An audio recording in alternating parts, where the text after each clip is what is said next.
Time now for sports on 104.7 The Cave. Here's Ned Reynolds. Mike, the intern, Ned Reynolds, in the studio on a Wednesday morning.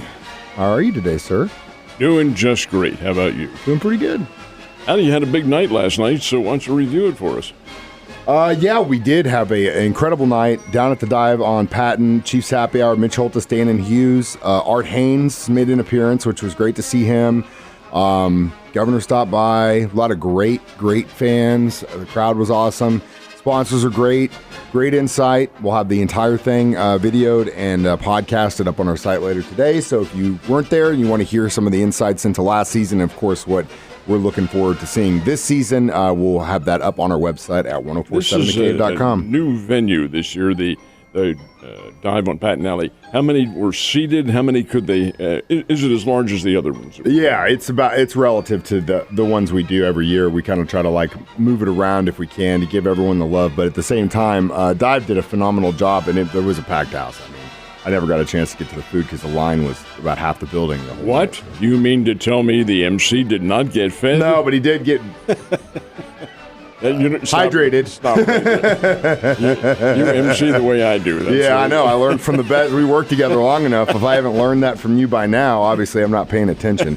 But overall, Mitch's insights, Danon's insights were great, and you'll be able to hear them later on today on our 104.7 The Cave app or on our website. So really cool stuff, and that's not all that's having to deal with Kansas City this morning. Got ourselves an arena football team now, don't we? The Goats. I'm going to have to correct you. It's not arena football. It's arena league. Oh, okay. What's the difference? A trademark name. Oh, well. Arena football league. Played the same, though. In a sense, they are, yeah. Arena football is a trademark name, and that's a league in its own. Now, whether or not they're still in operation, that I don't know. But Arena League is what this is. It's the same thing, but it's changed the name. Anyway, that's beside the point. Kansas City has a team. They are the Kansas City Goats. G-O-A-T-S, the Goats. And yes, they will be playing the Ozarks Lunkers down here and probably up in Kansas City. When they play down here, the venue will be the new arena that's being built out at the fairgrounds, and it is magnificent. It's huge. Where will the Kansas City Goats play their games? Arrowhead Stadium? Something like that? No. In the old Municipal Auditorium in Kansas City, where the NAIA National Championships were held, or still held, and where the NCAA used to hold the national basketball tournaments. That's where the Kansas City Goats will play. I love the team's owner. He is a great guy. I've had the great pleasure of visiting with him on a number of occasions. Christian Okoye, the Nigerian Nightmare, the great running back for the Chiefs. He will own the Goats. There are now 3 other teams, of course, 2 others beside the Kansas City and Springfield franchises. One is Waterloo, Iowa, and the other is Duluth, Minnesota.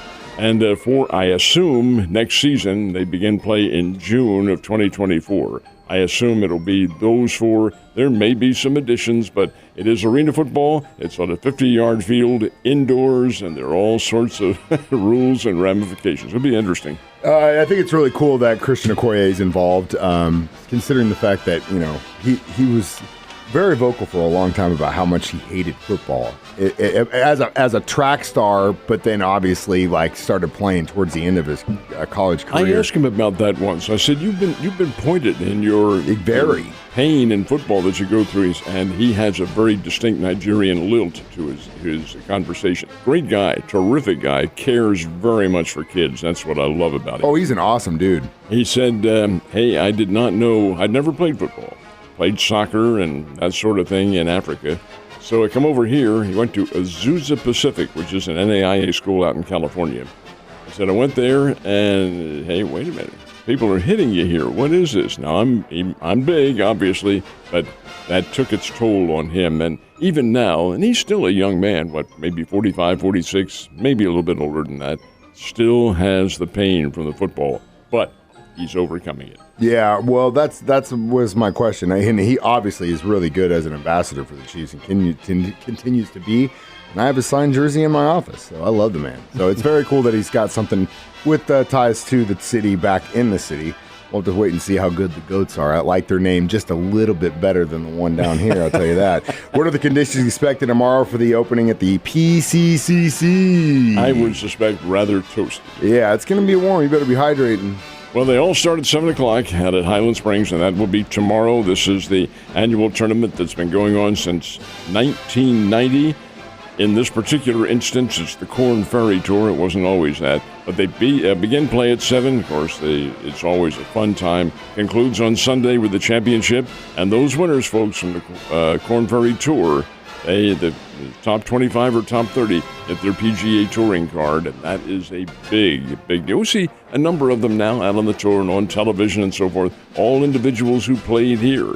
Now, the Rory McIlroys did not because he's from Ireland, and some of the others are from a different country. But yeah, most of those players did compete down here on one occasion, and it is very interesting to see. Very interesting to see, and I can equate it to the time that Happy Gilmore won his tournament and was able to go tour with the pros. And we all know how that worked out. So, did St. Louis... Did I hear that? Did they get 4 wins last night? They did indeed. What the hell is going on? I'll tell you what's happened. It's a game of rhythm, and we've talked about this all season. When the Cardinals began play, everything went wrong for them. They didn't get the big breaks. The balls that might squeeze through for a base hit were caught by the second baseman or shortstop or the first base or whatever. Things did not break for them. Things are breaking for them now. It's going their way. They're on a roll. They still are 11 games under 500, but they won 4 in a row, and they win last night, Mike, on a 3-run walk-off home run in the 10th inning by Nolan Arenado. The final's 5-6. 5-2 is the final score, and the Cardinals get the win. They are 11 under 500, 10 out of first, and out of the cellar. Pittsburgh now falls to the cellar. Here's the interesting factor. I say things are going right for them now. They're on a roll. They got out hit last night 11-6. Miami is not a real good offensive team, and yet they accrued 11 hits, and they only get 2 runs out of it. That's the problem with the Miami Marlins. They're a good team, but they're in a slump right now. Lost 8 straight on the road, and these teams play again this afternoon. Cardinals will be facing one of their old mates, Sandy Alcantara, who won the Cy Young Award last year. He's slumped this year. He's only 3-8, but he can be a load to handle. We'll see what happens when the Cardinals and Marlins play this afternoon, and then the Cardinals go to Wrigley Field to take on the Cubs for 4 games. Oh, what about Kansas City? How'd they do? They won 11-10. Kansas City takes an 11-6 lead into the 9th inning, and the Detroit Tigers scored 4 runs. Royals had to be sweating big time, but they do win the game 11-10. That's a big deal. And the Springfield Cardinals, they get a win 7-3 over a very good Arkansas Travelers team. Springbirds played very well last night and got some key hits and key moments from the new individuals. Victor Scott was absolutely sensational. I'll tell you about Victor Scott. He's a center fielder from the University of West Virginia, a very fine player in the Big 12 Conference. He is very, very fast, very quick. He already has 5 stolen bases, and he's only been with the Springbirds for about a week and a half or 2 weeks. He gets hit. He gets hit in the knee. Down he goes, prone. I thought, got hit on the knee. You know that hurts. Oh, big time. Fastball coming in there. Goodness gracious. So he lies there for a few seconds. The Cardinals come out. He gets up, kind of shakes his head, rubs the knee a little bit. He's not very happy. Trots down to first base, takes the lead off, and steals second base on the first pitch. This was in a way of giving the KY1 to the Arkansas Travelers. You think you're not going to stop me by hitting me? Well, it's also better than throwing punches. Stealing bases is always a lot better than throwing punches. Always. And especially after getting hit with the fastball like that, those are your 2 options. Make them hurt one way or the other. Last but not least, we do have the British Open starting tomorrow. When's tee off? Interesting, that's a bit of a euphemism tomorrow because it's actually very late tonight. Well, here, that is. Here, yeah, in Central Time. It's shortly after 12 midnight that they'll tee off at the British Open, which is at Hoy Lake, which is outside of London.